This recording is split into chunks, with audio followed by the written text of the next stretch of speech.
mais, Senhor, esse domingo, estando na Tua presença, Senhor, estando debaixo da Tua graça, debaixo do Teu olhar, Pai. Queremos que, mais uma vez, como o Senhor tem sido bom conosco, Senhor, a Tua bondade esteja presente nessa aula, que a Tua misericórdia seja derramada sobre as nossas vidas, perdoando os nossos pecados. Sabemos que nós, Senhor, não somos dignos de estar, mas pelo Teu amor, pela Tua fidelidade, pela demonstração, Senhor, da Tua fidelidade aos nossos corações, o Senhor tem derramado sobre nós, mesmo assim, Senhor, uma porção de alimento, tem nos dado esclarecimento, tem nos dado sabedoria, conhecimento, Pai, para que nós possamos Te conhecer a mais, para poder nos relacionarmos contigo, para podermos entender, Senhor, as Tuas promessas, entender, Senhor, o Teu propósito em nossas vidas. Te pedimos, Espírito Santo, Tu és bem-vindo nessa aula, ensina-nos, nos instrui, coloca sobre as nossas vidas a Tua mão poderosa, trabalha em nossos corações, limpando, nos convencendo, trazendo ao nosso entendimento aquilo, Senhor, quebrando nossos sofismas,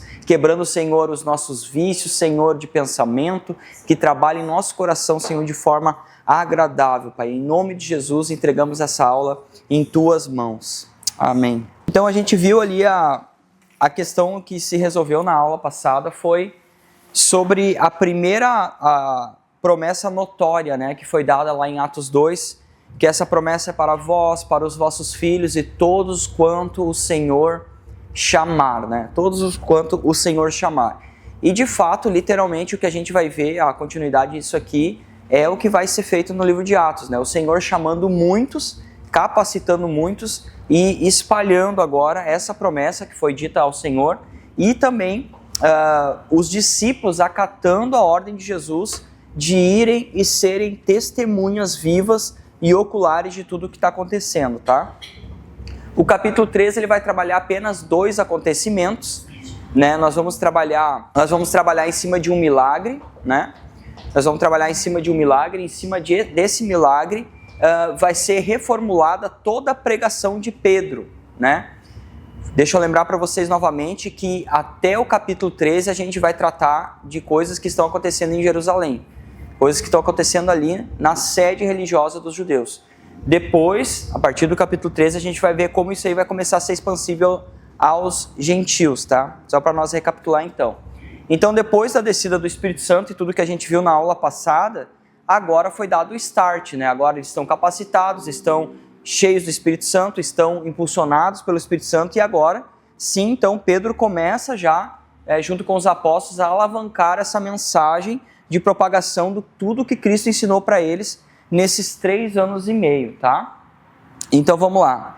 Ali no versículo 1 do capítulo 3, tá? Pedro e João subiram ao templo, tá? Templo ainda esse é o mesmo que tinha em Jerusalém, tá? Aquele grande que a gente via Jesus indo com eles, aquele mesmo que eles faziam a rotina de Jerusalém até lá no Monte das Oliveiras e tudo mais, tá? Para a oração da hora nona. Isso aqui eu separei para nós dar uma olhadinha, porque essa oração da hora nona ela não é estranha. Lembra que eu falei para vocês sobre os horários?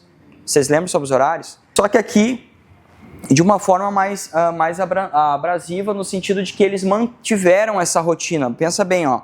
Subiram ao templo para a oração da hora nona. Então ela tinha mais oração. A conjunção aqui denota que tem mais orações, mais horários de orações. Então são esses 3 aqui, ó, tá? A terceira hora, 9 da manhã, que é o início do sacrifício matinal, né? O tamit, né? No hebraico, que correspondia ao momento que eles ofereciam o primeiro cordeiro do dia e também era a hora que o Espírito Santo desceu nos Pentecostes. Isso aqui até não é coincidência, mas na Bíblia não tem coincidências, né? Mas foi como uma resposta direta à oração que vinha sendo feita há milênios, tá? Então, desde a primeira hora, da hora que eles estavam lá orando, reunidos, né? Desce o Espírito Santo, no horário do tamit, né? A sexta hora, que era a segunda oração, que era feita ao meio-dia, que era a hora tradicional da oração das pessoas, e a 9ª hora, que era o sacrifício da tarde, que era o Mishá. Se vocês notar, boa parte do povo do Oriente ainda mantém esse costume. Não sei se vocês já ouviram falar, mas tem muitas pessoas que mesmo fora do Oriente, eles sempre chegam a um certo horário, eles pegam, desenrolam um tapetinho, viram no sentido lá do Oriente, lá para a cidade deles, para o templo, virado para o templo, e se ajoelham e fazem as suas orações, as suas preces. Então, praticamente é uma continuidade dessas práticas que já tinha nesse tempo aqui, o tempo de Atos, tá? Aí a gente tem exemplos bíblicos das práticas que eram feitas, por exemplo, Daniel 6:10, Daniel orava 3 vezes ao dia, possivelmente seguindo essa tradição, tá? A gente tem Salmo 55:17, onde o salmista fala assim, de tarde, de manhã e ao meio-dia orarei e clamarei.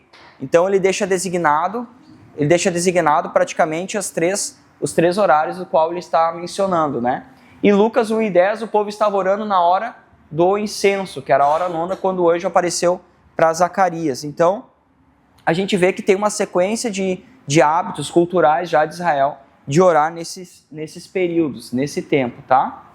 Aí vamos lá. Então, para a hora nona, e levando um homem coxo de nascença, né? Era levando um homem de nascença, ao qual punham diante da porta do templo chamada Formosa, para pedir esmola aos que entravam. Vocês lembram que eu tinha apresentado o projeto do templo para vocês? Aqui não ficou uma imagem muito boa, mas dá para nós perceber, ó. Lá dentro, depois desse portão, né, do pórtico de Salomão, que é essa parte de fora aqui, acho que a luz não está pegando ali. O pórtico de Salomão é aquela parte de fora. A porta formosa é aquela que está lá do pátio de dentro, que é o pátio do átrio, tá? Do lado de fora, tá? Lembra até que tem quando a gente viu quando Jesus estava sendo tentado no deserto, que Satanás levou Jesus ao pináculo? Lembra? É aquele canto do templo lá, ó, onde ele disse, ó, se atira daqui, né? Porque diz aos anjos, dará as ordens, né? Até os anjos, né? Então, assim, o pináculo é a parte da quina, lá daquele templo do muro lá, ó, tá vendo? É lá que Satanás levou Jesus para pular. Então essa é praticamente a estrutura. E nesse lugar, do lado de fora, nesses momentos de orações, não era comum pessoas que tinham deficiência estar ali pedindo ajuda, tá? Então vamos lá. Foi levado um homem coxo de nascença, então sabe-se que ele não ficou assim ao longo da vida. Então provavelmente o caso desse homem é aquele caso que a gente viu do cego de Jericó, lembra? Que ele tinha recebido uma capa, tinha recebido como se fosse uma licença para poder pedir esmola, para estar em certos locais pedindo esmola. Ele era protegido, ninguém podia bater, maltratar aquele homem, por causa que os soldados estavam ali vigiando. Provavelmente é o mesmo caso, tá? Esse homem tinha uma licença para estar ali, tá? A Bíblia não fala, mas a gente consegue ter uma tendência a isso, né? Porque ele era coxo de nascença e provavelmente os pais deles vieram a pedir licença para que ele pudesse mendigar. Ao qual punham diante da porta do templo chamado Formosa, né? E implorava, e vendo ele a Pedro e João, que iam entrando no templo, implorava que eles lhe dessem uma esmola, tá? A parte de implorar aqui pode ser entendida como súplica, pode ser entendida como clamor ou até mesmo desespero, depende do contexto, tá? Então o que acontece? O milagre do poder de Jesus, né? E o povo se admira com o coxo curado. O que é legal aqui é o versículo 3, olha só. Desculpa, versículo 4. Pedro, fitando juntamente com João, disse, olha para nós.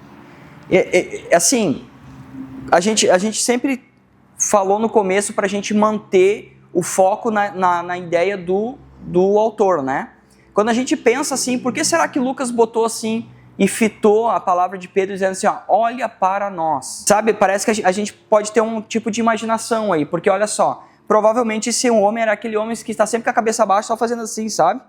Você dá uma esmola, o senhor dá uma esmola, tipo, já nem olha mais para o rosto das pessoas, já nem olha, já não tem mais contato visual com as pessoas. Sabe aquela pessoa que está isolada socialmente, que já não faz nem sentido olhar para o rosto das pessoas, está assim, ó. Isso, eu não sou digno, né? Eu sou só para mim comer mesmo, enfim, né? E olha só que legal, Pedro e João, quando eles estão entrando, fala assim, ó, olha para nós, forçando esse homem a olhar para eles, né? E aqui deixa eu abrir um parênteses para nós tentar ver algumas coisas. É interessante que vocês nunca ouviram falar daquelas pessoas assim que você fala para ela vir na igreja e tal, daí ela fala assim, mas fulano tal me fez uma coisa, você não deve... Aí a resposta nossa automática é assim, ó, tá, mas não olha para as pessoas, olha para Jesus. Quem nunca falou isso, né? Não olha para as pessoas, olha para Jesus, você tem que olhar para Jesus, não dá bola para as pessoas. Só que o texto está ensinando é que essas pessoas devem olhar para nós. Pedro está dizendo assim, ó, olha para mim, olha para mim. Porque qual que foi a ideia de Jesus? Ide por todo o mundo, pregar o evangelho a toda criatura e sejam minhas testemunhas. Como é que as pessoas vão olhar para Jesus? Olhando para nós. Percebeu a ideia? Comprou a ideia? Pedro percebeu isso. Para que as pessoas pudessem olhar para Jesus, elas têm que olhar para as pessoas que têm Jesus. Porque se eu disser para as pessoas assim, não olha para mim, olha para Jesus, eu estou dizendo para as pessoas, eu não tenho Jesus. Vocês compraram a ideia? Eu não tenho Jesus. Então olha para Jesus, porque eu não tenho. Só que a ideia de Pedro não é fazer Pedro olhar para Jesus, é dizer, olha para mim, porque eu tenho Jesus. Eu vou cumprir o que Jesus fez, vou ser testemunha das coisas da qual ele me causou, da qual ele me impulsionou. Então isso é interessante. João e Pedro já estão sendo ativamente, né? Eles já estão de forma ativa propagando e sendo obedientes ao chamado de Jesus ao ide. Ide por todo mundo, pregai o evangelho e ser-me-eis minhas testemunhas. Lembra o que é testemunha? A testemunha é aquilo que fala do que ouve, do que vive e do que tem, né, vivido, tá? Isso é ser testemunha. Então Pedro olha para nós, né? Olha para nós. Ele os olhava atentamente, olha só, conseguiu chamar a atenção desse homem. Olhava atentamente, né? Esperando receber alguma coisa. E é interessante que toda pessoa, não sei se vocês já perceberam isso, mas toda pessoa que geralmente está sem Cristo, ela não sabe que ela precisa de Jesus. Mas ela sabe que ela precisa de alguma coisa. Ela não sabe que ela precisa de Jesus. Mas ela sabe que ela precisa de alguma coisa. E se tu perguntar do que é que tu precisa, ele vai falar, eu vou precisar de uma capa, eu preciso de repente de uma cadeira de roda, eu preciso de repente de um alimento, alguém que me dê um banho, né? Preciso de um teto para morar, eu preciso sair do frio à noite. Ele deveria ter uma lista do que ele precisava, né? E aqui o texto vai falar assim, ó, esperando receber alguma coisa. Então ele ficou na expectativa, o que será que esse homem vai me dar? Porque até então, quantas pessoas já não devem ter passado por ali e dado coisas para ele? Né? Se eu conseguir chamar a atenção da pessoa, se essa pessoa pediu para mim olhar para ele, provavelmente ele vai me dar uma coisa, né? Então, olha só, pregar é nós entender os anseios e quebrar os paradigmas, sabe? É a gente chegar nas pessoas, a pregação ela tem que ser aquela pregação que a gente quebra o paradigma da pessoa. A gente quebra a rotina do querer da pessoa, sabe? Aquele querer, assim, ó, o que ela espera não é o que ela precisa. Toda a nossa pregação tem que ser baseada nisso, né? E olha só que legal. Quando ele fala isso, ele fala assim, Pedro, porém, lhe disse, não possuo nem prata, nem ouro. Eu não possuo o que tu precisa, ou o que tu está esperando, né? Mas o que eu tenho, isso te dou. Em nome de Jesus Cristo Nazareno, anda. Anda, em nome de Jesus Cristo Nazareno, anda. Olha que lição que Pedro está dando legal aqui. Por exemplo, primeiro lugar, o aleijado ele precisa olhar para nós e enxergar em nós Jesus, que foi o que ele fez com Pedro. Segundo lugar, Pedro demonstra que ele tem Jesus, usando da fé que Jesus tem e fazendo isso para curá-lo. Percebe? Porque senão não ficaria coerente. Peraí, mas tu tem Jesus, Jesus curava e tu cura? Eu fiquei sabendo que Jesus andou por toda a Galileia curando. Vocês têm Jesus, vocês curam? Como é que acontece isso? Não, eu não curo e tal, então eu não tenho nada para te oferecer. Aí eu vou ter que voltar a oferecer as rotinas do teu paradigma? Não. Ele ofereceu o que de fato Jesus deu para eles. Lembra Marcos no capítulo 13, no capítulo 16, 17, né? Eu vos darei autoridade sobre serpentes, né? Aqueles que creem em mim farão milagres maiores do que os meus e tudo mais. Então, Pedro estava ciente do poder que veio para eles um capítulo atrás, né? Ele tinha carregado esse propósito de fé. Então, eu não tenho prata nem ouro, mas o que eu tenho, eu dou a vocês, né? Que é a fé e o poder no nome de Jesus, que é isso que eu fui instruído a fazer. Então, e tomando pela mão direita, o levantou imediatamente, seus tornozelos e pés se firmaram, né? E os seus tornozelos e pés se firmaram. Aqui foi um milagre instantâneo, né? Aí, de um salto se pôs em pé, passou a andar e entrou com eles no templo, saltando e louvando a Deus. Olha só que legal isso aqui. Gente, eu gosto sempre de a gente entrar na cena, né? Imagina a gente todo dia a gente vinha aqui na igreja e todo dia a gente vê o mesmo irmão que vem cultuar com nós numa cadeira de roda, ou alguém descendo ele do carro no colo e pondo na cadeira. Mas chega um dia que tu vai entrar no templo e tu vê o irmão do teu lado de em pé. Imagina, gente. É extraordinário. E é isso que está acontecendo aqui, né? De um salto pôs-se em pé, passou a andar entre eles no templo, saltando e louvando a Deus. Olha só, esse cara não tinha mais o desejo agora da cadeira de roda, né? Essa pessoa não tinha mais o desejo de cadeira de roda, essa pessoa não tinha mais desejo de esmola. O que ela tinha agora era a vontade de louvar a Deus, porque agora o dinheiro não importa mais. Agora a prata não importa mais, agora o ouro não importa mais. Agora o que importa é que agora eu fui transformado para viver aquilo que Jesus me chamou. E olha só que legal, viu todo o povo a andar e a louvar a Deus. Olha só, o propósito do milagre de Deus sempre é promover a edificação da igreja. É por isso que tem pessoas que não recebem cura, porque quando a gente pede de maneira egoísta, aliás, o apóstolo Tiago fala isso na carta dele, né? Muitas das coisas vocês pedem, oram e não recebem porque vocês pedem mal. E não pede, não é no sentido mal de que você não sabe orar, não é no sentido mal de que você não sabe elevar uma oração a Deus. Não, é porque os seus desejos de pedir a Deus algumas coisas são oração egoísta. Eu estou pensando só em mim, e daí você não recebe. Mas quando Pedro orou, ele não pensou na glória de si mesmo.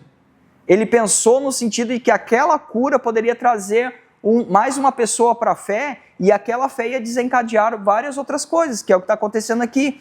Viu o povo andar e louvar a Deus, e reconheceram ser ele o mesmo que esmolava, assentado à porta formosa do templo, e se enche de admiração e assombro por isso que lhes acontecera, certo? Então, qual que é o resultado do milagre? Primeira coisa, chamar a atenção. Olha que legal, de repente tudo ali estava normal, tudo ali estava na rotina. Aí chega João e Pedro, simplesmente levantam um aleijado que está ali há muito tempo pedindo esmola, todo mundo se torna em espanto, e agora o que Pedro tem? A atenção do povo. Pedro tem a atenção do povo porque isso nunca aconteceu ali. E agora chega a hora propícia, olha que legal isso. Apegando-se a Pedro e João, ou seja, olha só quem é que quis ficar coladinho agora em João e Pedro, o aleijado, né? Apegando-se a ele, a Pedro e a João, todo o povo correu atônito para junto deles no pórtico chamado Salomão, aqui ó, lá na porta de fora, lembra? Então assim, a ideia é que primeiro eles chegam para entrar para... O que eles foram fazer no templo? Orar. E quando ele chega diante da porta formosa, o que ele encontra? Um aleijado.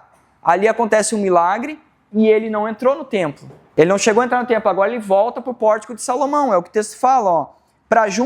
Aí, o povo correu atônito para junto deles no pórtico chamado Salomão. A galera do culto saiu toda.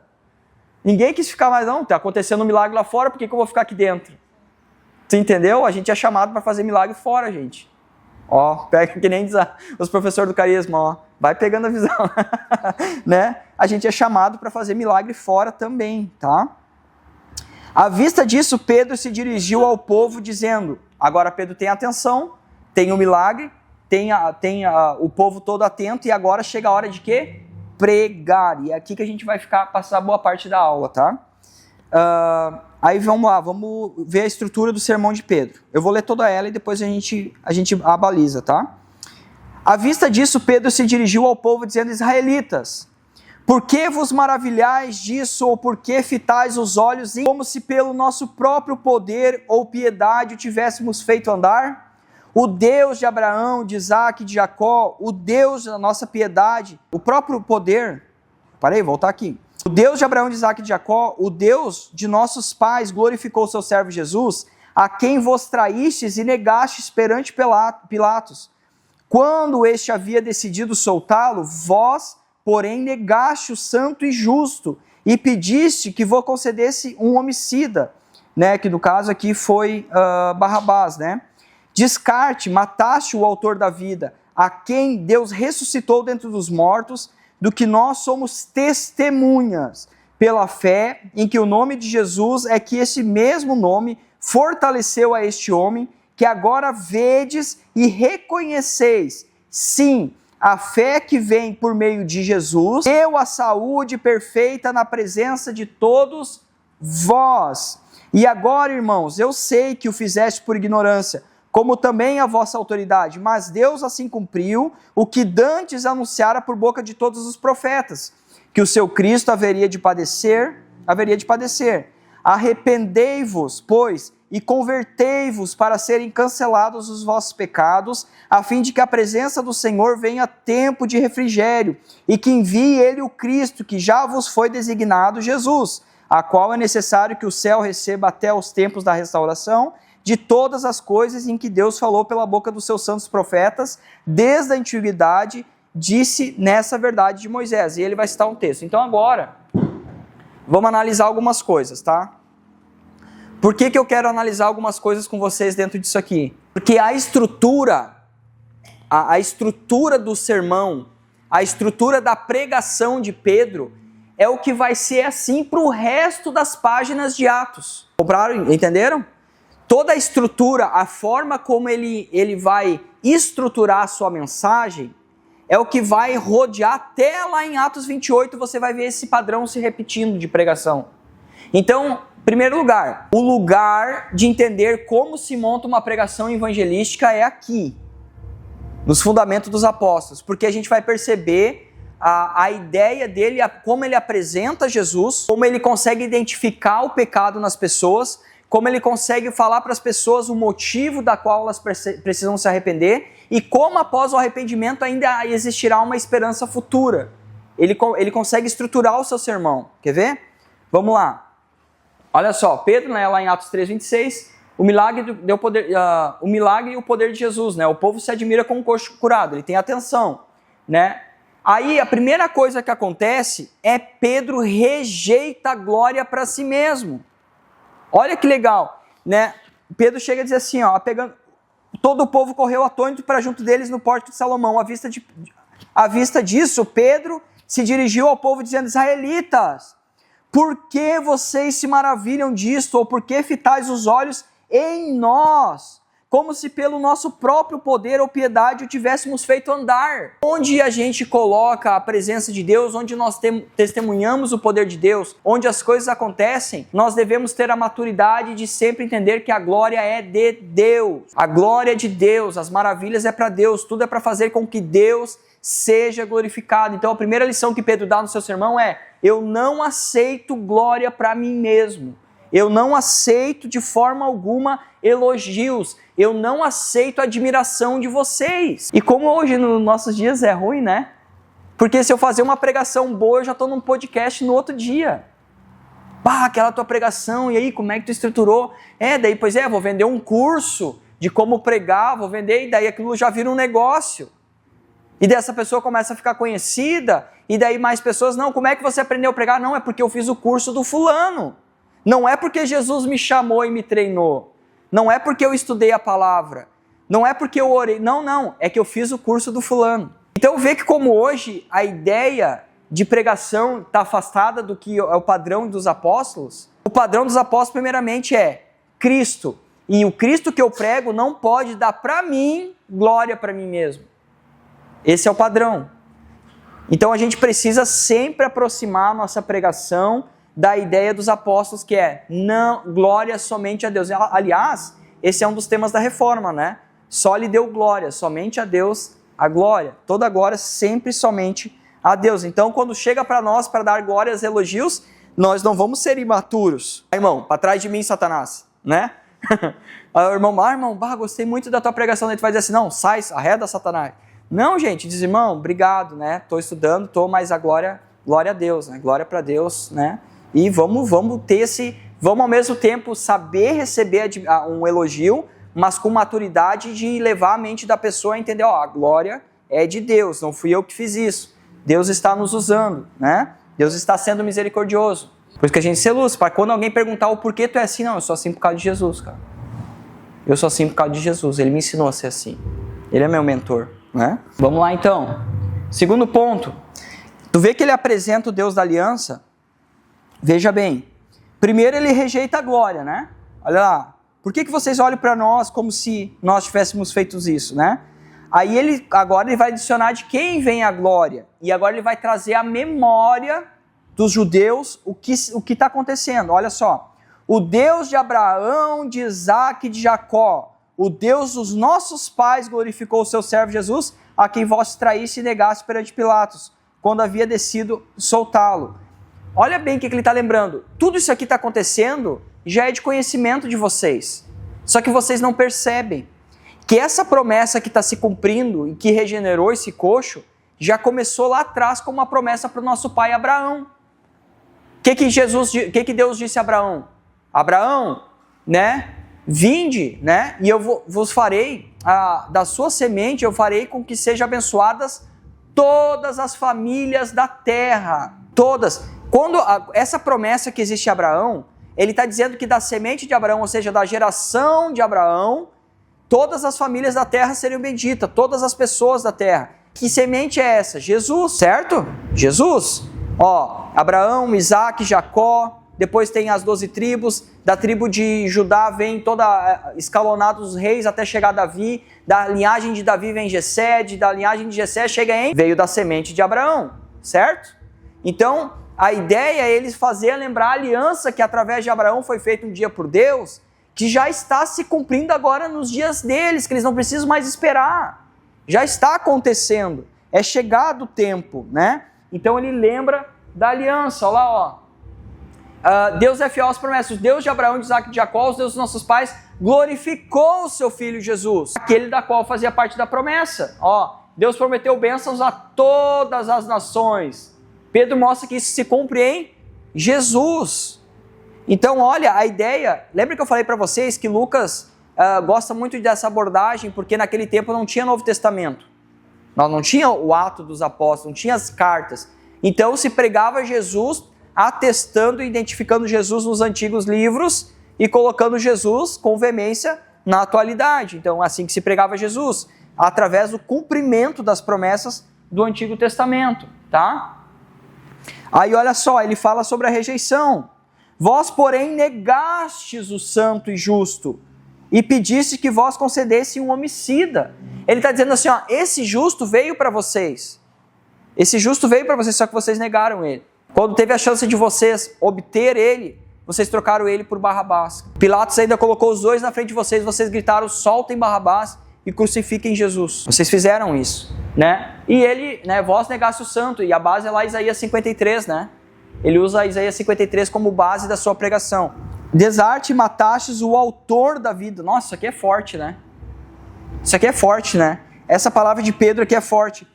De sorte, ou desarte, né? Depende da tradução aí. Matastes o autor da vida, né? Mataste o autor da vida. Gente, para pensar. Pedro está lembrando eles, gente, tudo que subsiste diante dos olhos de vocês, tudo que a mão de vocês toca, tudo que vocês enxergam, tudo que vocês respiram, tudo que vocês sentem, tudo que vocês têm por entendimento, por racionalidade, por intelecto, né? Todas as coisas que vocês admiram na vida de vocês, desde o dia que vocês nascem até o dia que vocês morrem, tudo isso foi criado pelo autor da vida. E vocês pegaram esse autor da vida e penduraram ele no madeiro. Forte, né? O autor da vida. Vocês, né, rejeitaram o autor da vida, né? A quem Deus ressuscitou, tá? A quem vocês ressuscitou. Deus ressuscitou dentre os mortos, dos quais nós somos testemunhas. Lembra que eu falei para vocês que a ideia da ressurreição de Jesus vai estar muito presente nos sermões? Lembra? Porque é necessário sempre atestar que Jesus ressuscitou. É o teor da pregação do Evangelho, não é apenas que Jesus morreu, é que Jesus ressuscitou, porque o ressuscitou é o carimbo, é a autenticação, é a forma como Deus vai lá e atesta que o sacrifício de Jesus, ok, aceitei esse sacrifício. Como eu aceitei esse sacrifício, Jesus morreu de forma injusta, ele tem que ser ressarcido, e a forma de ressarcir um injusto que foi penalizado injustamente é dando a ele a vida novamente e atribuindo a ele todo o poder e a glória da existência, certo?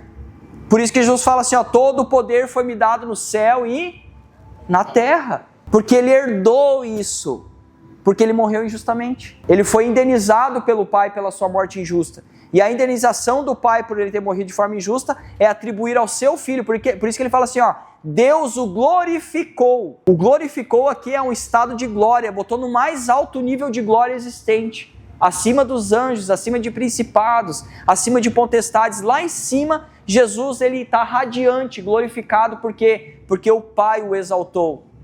Acima de todo nome, deu a ele um nome sobre todo nome, por causa dessa penalidade injusta que ele sofreu, tá? Então vamos lá. né? E aqui é um cumprimento de Salmo 16:10, né?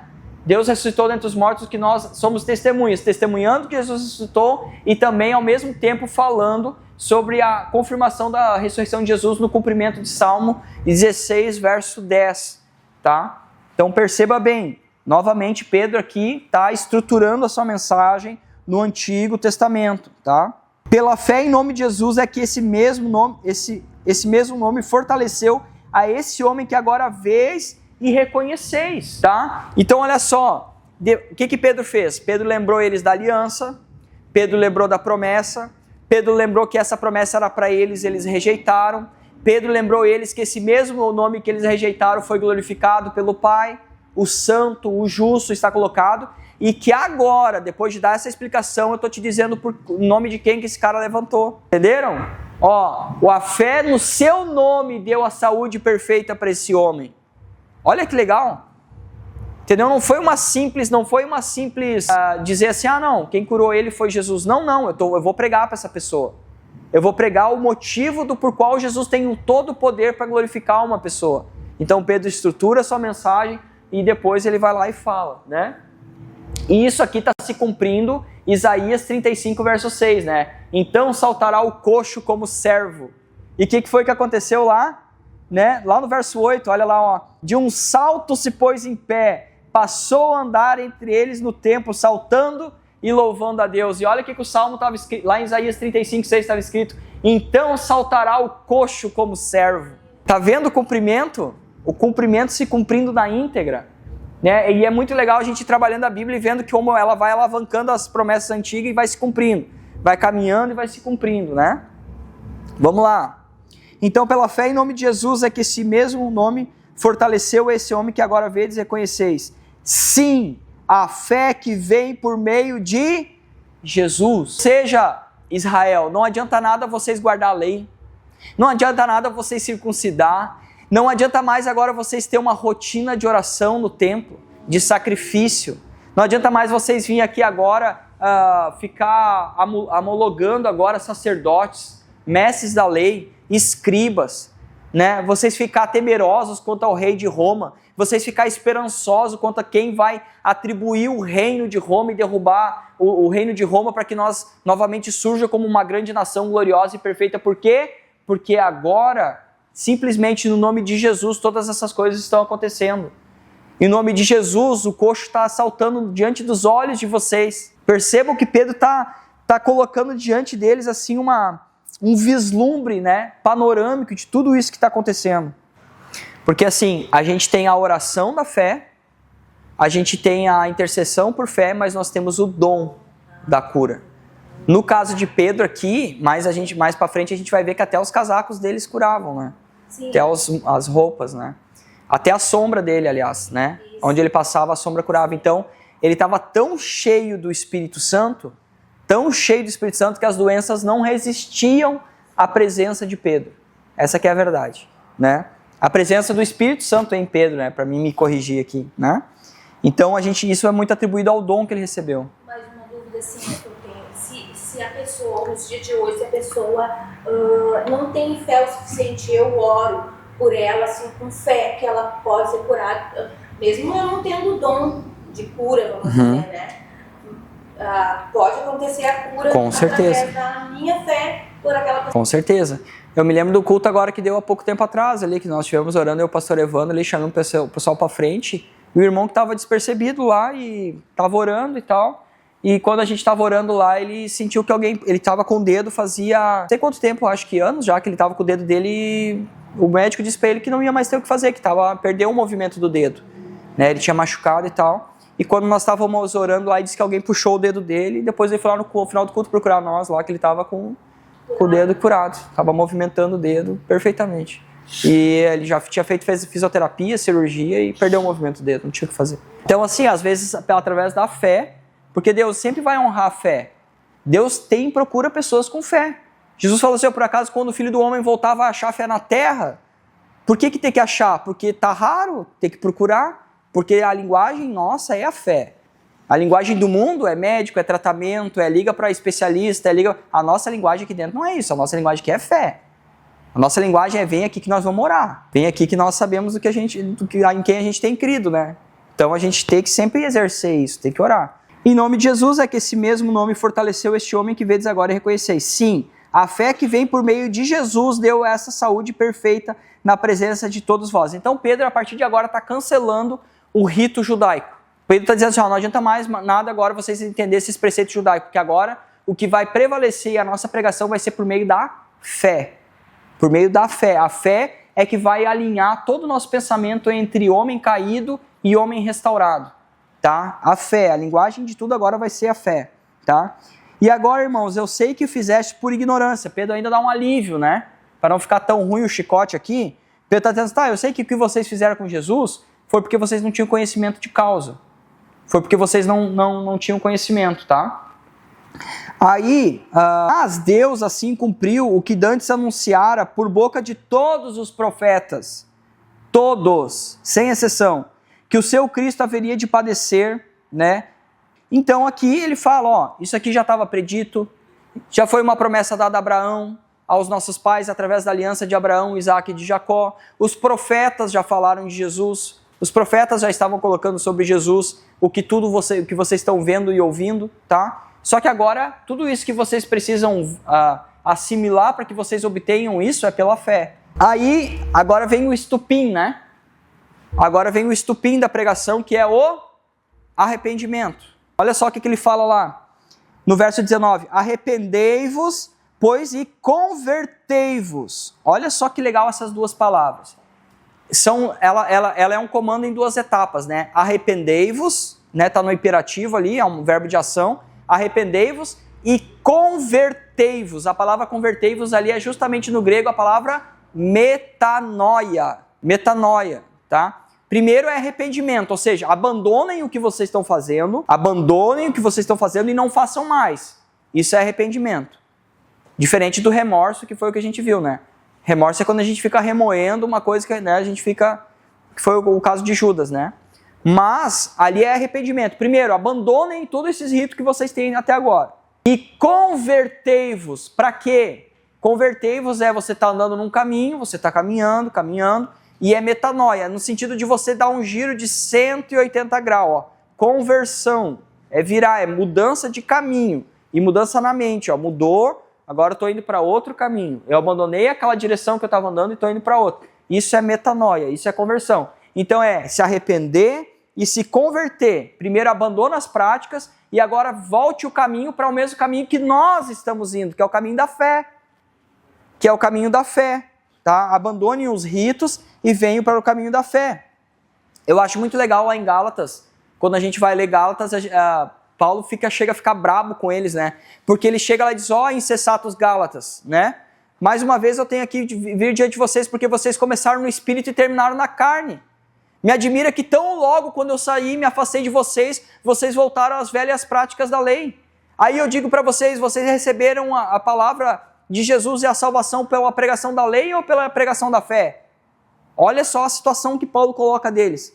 Vocês, quando receberam a salvação e a espiritualidade da qual eu deixei para vocês, foi por meio da fé. Por que vocês abandonaram a fé e voltaram para os ritos? Paulo chega a dizer assim, ó, vocês voltaram para as limitações da carne. Paulo chega a atrelar o rito judaico deles ao fato de ele estar praticando coisas carnais novamente. Então é isso, é como Jesus falou, né? Aquele que põe a mão no arado não olha para... Aquele que olha para trás não é digno de mim. E olha que Jesus fala assim, ó, não é nem botar a mão no arado e tirar a mão do arado. É só botar a mão no arado e fazer isso aqui, ó. Presta atenção. Então vamos olhar para trás, né? Arrependei-vos, né? Convertei-vos para que sejam cancelados os vossos pecados. E aqui está a receita. Agora, gente, não adianta mais ir no templo, não adianta mais sacrificar, não adianta mais observância da lei, não adianta mais sábado, não adianta mais você todo legalismo. Não adianta. Por quê? Porque vocês precisam se arrepender e se converter para esse caminho da fé. E quando vocês vêm para o caminho da fé, vocês vão ter os pecados de vocês cancelados. Ó, base também Isaías 55:7, tá? Deixe o ímpio o seu caminho e se converta ao Senhor, conforme disse o profeta Isaías. A pregação de Pedro está ecoando nisso aqui, ó. Deixe os caminhos de vocês e se convertam ao Senhor, se convertam ao Senhor, né? A fim de que a presença do Senhor venha em tempo de refrigério e que envie ele o Cristo, que já vos foi designado. Então, assim, precisa passar por essas etapas. Eu não sei se vocês notaram, mas a pregação, muitas vezes que a gente ouve no YouTube, ela não tem esses teores. Vocês já perceberam isso? Vocês já conseguiram perceber? Que muitas vezes a pregação está voltada nos anseios do que as pessoas precisam, nos anseios do que as pessoas esperam, no anseio do que as pessoas planejam. E a pregação de Pedro, ela não está nem aí porque as pessoas anseiam, ela não está nem aí porque as pessoas precisam. Ele apresenta Jesus, observa Jesus, entrega para eles dizendo que a aliança está se cumprindo, o tempo da aliança que foi prometida a Abraão e que agora eles precisam se arrepender, precisam se converter para que os pecados deles sejam cancelados. Imagina se Pedro chega ali e as pessoas não conhecem o cristianismo, né, na época, né? E diz assim, pois é, gente, quero que vocês fiquem aqui comigo, é legal ficar comigo, e começa com aquela historinha de agradar e tal. Pedro não está se importando com isso. Pedro está preocupado com a alma deles. A alma de vocês está indo para o inferno, vocês precisam se converter. Essa que é a verdade, né? Vamos lá. A qual é necessário que o céu receba até os tempos de restauração de todas as coisas. Primeiro, Pedro então dá a ideia de que tudo isso é um período de preparação para resgate daqueles a qual o Senhor chamar. Lembra que ele fala lá no capítulo 2, no finalzinho do capítulo de Atos? E essa promessa é para vós, para os vossos filhos e todos quanto o Senhor chamar. Está lá no final do capítulo 2. E aqui no capítulo 3 ele dá novamente o respaldo da promessa, dizendo, até que venham os tempos da restauração de todas as coisas. Porque agora se abriu o tempo da graça, né? Lembra que eu sempre falo para vocês que a Bíblia é como se fosse o nascer do sol lá em Gênesis, e o sol vai levantando, e quando chega ao meio-dia é a cruz, né? O sol do meio-dia é o que mais ilumina, é ou não é?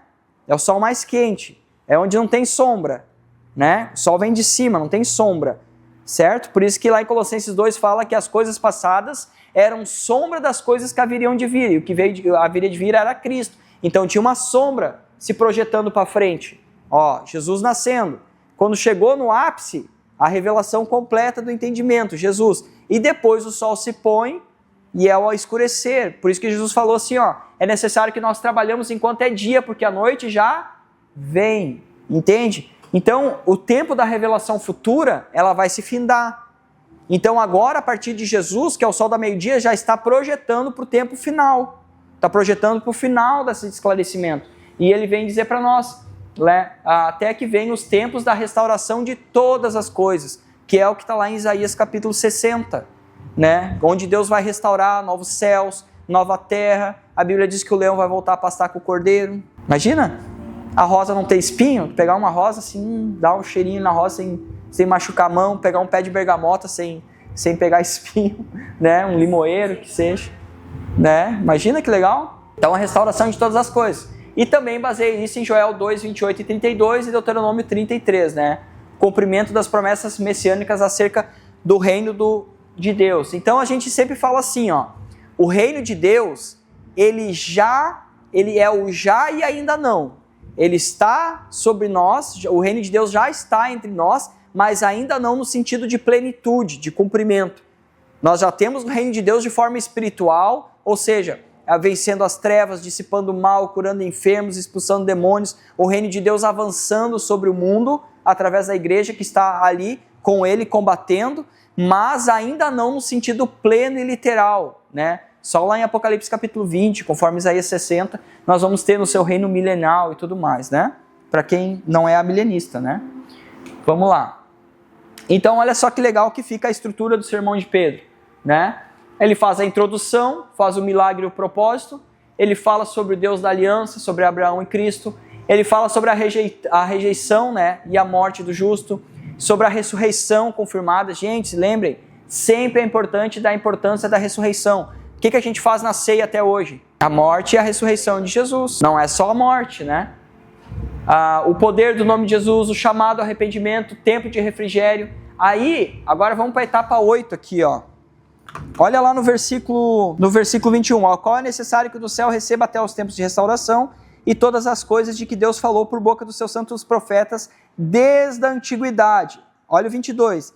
Disse na verdade Moisés: o Senhor Deus vos suscitará dentre os vossos irmãos um profeta semelhante a mim, e a ele ouvireis em tudo quanto vos disser. Acontecerá que toda alma que não ouvir a esse profeta será exterminada do meio do meu povo. Olha só, Moisés, lá no Êxodo, já estava pregando isso. Isso aqui não deveria ser novidade para Israel. Nós estamos falando de quase 1.600 anos atrás desse tempo aqui, certo? E todos os profetas, a começar com Samuel, assim como todos quantos depois falaram, também anunciaram esses dias. Vós sois filhos dos profetas e da aliança que Deus estabeleceu com os nossos pais, dizendo a Abraão: na tua descendência serão abençoadas todas as nações da terra. Olha que legal, Pedro, como se não bastasse Pedro ter citado a aliança lá no começo do sermão, ele termina o sermão lembrando novamente eles. Ei, para que não fique dúvida, tá? Eu estou falando para vocês do que Moisés falou, porque era Moisés na terra e Deus no céu para eles, né? Porque Moisés, lembra de Jesus quando chegava no lugar? O que você pensa da nossa lei, do nosso patriarca Moisés? Era assim, eles tinham uma gama por Moisés, e Jesus ia mais longe. Todavia eu digo para vocês que antes de Moisés eu sou. A ideia deles era uma veneração pela lei de Moisés. E agora Pedro está trazendo a ideia de que não só Moisés, mas os profetas, Samuel, Davi, os salmistas, Isaías, ele trouxe vários exemplos dentro do mesmo sermão de que tudo que estava acontecendo ali era cumprimento das coisas futuras, tá? E aí ele amarra no 25 dizendo assim, vós sois filhos dos profetas e da aliança de que Deus estabeleceu com os vossos pais, dizendo a Abraão: na tua descendência serão abençoadas todas as nações da terra. E aqui já começa um leve toquinho de quebra de paradigma também, porque para judeu, Deus era Deus dos judeus. Lembra que eu falei para vocês? Israel tinha das outras nações. O povo santo, Israel. Um povo que serve a Deus, Israel. Um povo com bons costumes, Israel. E agora Pedro está dizendo assim, não é só vocês, cara, não é sobre vocês, é sobre todas as nações. Deixa eu lembrar vocês que isso aqui já foi dito lá para o teu pai Abraão. Deixa eu lembrar para vocês que isso já foi dito por todos os profetas. Isso já foi dito por Samuel. Isso já foi dito por Isaías. Isso já foi dito pelos Salmos de Davi. Então assim, está lembrando eles, ei, vamos começar a abrir a mente, tá? Vocês não são exclusivos, não. Ou vocês se arrependem como os gentios vão se arrepender mais para frente, ou vocês não vão ser participantes dessa promessa. Porque agora Deus está derrubando um grande muro. O grande muro que está sendo derrubado em todo o livro de Atos é o muro que existe entre judeus e gentios. Entre judeus e gentios, contanto que a metade do livro é tentando convencer os judeus dessa verdade e depois convencer os gentios que eles têm que ser incluídos nessa verdade. Entende? Então vai ser praticamente isso a ideia do livro de Atos. E instruir agora como que vai ficar o corpo de Cristo numa unificação só. Conforme está escrito lá em Efésios capítulo 2. Porque ele, derrubando o muro de separação que havia entre os gentios e os judeus, fez de ambos os povos. Lembra o que João disse? Lá no Evangelho de João, se eu não me engano, no capítulo 8, fala que eu tenho outras ovelhas fora desse curral. E eu pregarei, falarei para elas, e elas ouvirão a minha voz, elas virão para mim, eu serei o pastor delas, e formarei um só rebanho. Jesus já tinha falado que ele ia fazer isso. Jesus já tinha explicado que havia ovelhas fora do curral de Israel, da qual ele pregaria, e essas ovelhas ouviriam a voz dele, e faria dessas ovelhas um só rebanho. Então agora a ideia é convencer não, mas instruir os judeus de que isso está acontecendo. Então não é para eles ficar brabinhos, não é para eles ficar, não, mas e agora como é que fica, entende? E a gente vai ver muitos problemas que vão desencadear isso. Porque automaticamente os judeus até vão aceitar que os gentios entrem na aliança de Abraão, mas daí vão pedir para os gentios se circuncidar, vão pedir para os gentios a começar a praticar as práticas judaicas, e isso vai desenrolar lá em Atos 15, no Concílio de Jerusalém, vai dar um monte de problema, um monte de BO isso aí. E a gente vai ver como é que os discípulos lidaram com todas essas desavenças, tá? Então lá no 26, tendo Deus ressuscitado seu servo, enviou primeiramente a vós outros, para vos abençoar, no sentido de que cada um se aparte das suas perversidades. Olha bem, presta atenção numa palavrinha bem pequenininha aqui, Tendo Deus ressuscitado seu servo, enviou primeiramente. Primeiramente agora veio o Espírito Santo sobre vocês aqui em Jerusalém. Mas isso aqui vai se propagar. primeiramente foi dado a vocês, mas agora, a partir de agora, é para ser expansiva, para sair. E a gente vai ver através dos outros capítulos como que isso vai acontecer, tá? Então abandonem as vossas perversidades. Aqui acabou. E aí, gente, agora deu até vontade de dizer para vocês, né? Vamos pregar agora, né? Depois desse sermão de Pedro aí dá para... Mas é legal, né, a gente perceber a estrutura do sermão, né?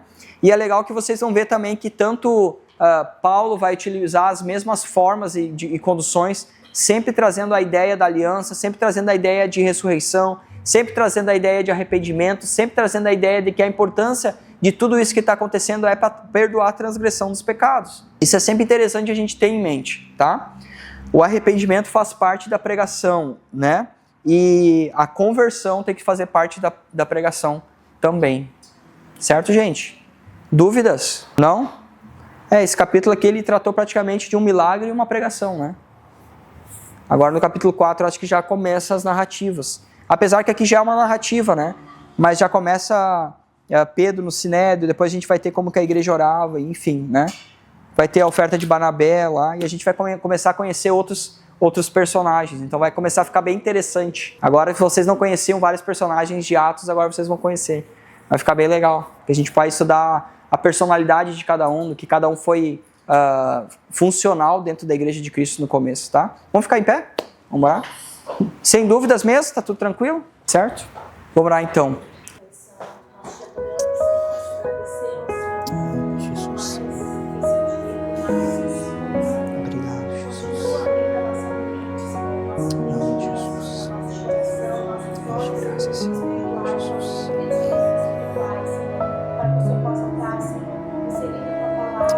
Jesus, te agradecemos, Deus. Obrigado, Senhor. Te louvamos, Pai. Te louvamos, Senhor. Amém, Jesus. Amém, Jesus. Nós te agradecemos, Senhor, pela vida do Senhor. Continua abençoando ele, dando capacidade cada vez mais, Senhor, na vida dele, para que ele possa estar nos ensinando, Pai Jesus. Em nome de Jesus, te louvamos e te agradecemos pela tua santa palavra, Senhor, que tem nos ensinado tanto, Senhor. Muito obrigada, Jesus, por esse dia, por essa aula. Amém. Bom culto para todos, tá? Bom batismo.